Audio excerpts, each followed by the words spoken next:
Regione molto accogliente. Io sono stata qui alla festa a Treviso, quindi credo che è anche una regione che sa come accogliere le persone. Un'intera giornata a Venezia per il ministro dell'integrazione, sbarcata di prima mattina a Ca' Giustinian, sede della Biennale, seguita da un servizio d'ordine consistente, con poliziotti a presidiare anche le strette calli a 2 passi da Piazza San Marco, controlli che comunque non tolgono al ministro la certezza di aver ricevuto un'accoglienza calorosa e positiva in Laguna e in questa regione. Venezia è sempre stata una città accogliente, quindi con delle politiche di accoglienza. Credo che da tutte queste pratiche, buone pratiche, posso affermare che è veramente così. Venezia è la città dell'accoglienza. Il ministro ha unito i temi del cinema, della politica e del diritto alla cittadinanza, partecipando a un convegno sullo Ius Soli a Ca' Giustinian, dove è stato proiettato un documentario sul tema, a un incontro del Festival del Cinema al Lido, alla festa del PD a Mestre. Sullo sfondo la questione della cittadinanza e l'opportunità di modificare la legge Bossi-Fini.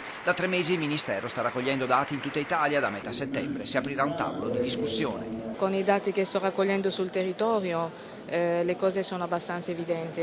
Le regole, le norme si rivedono anche considerando i tempi, considerando anche il momento, ma anche costi-benefici, ma guardando anche quelli che sono i diritti umani delle persone. Credo che alcune regole possono essere riviste ponendo al centro la persona.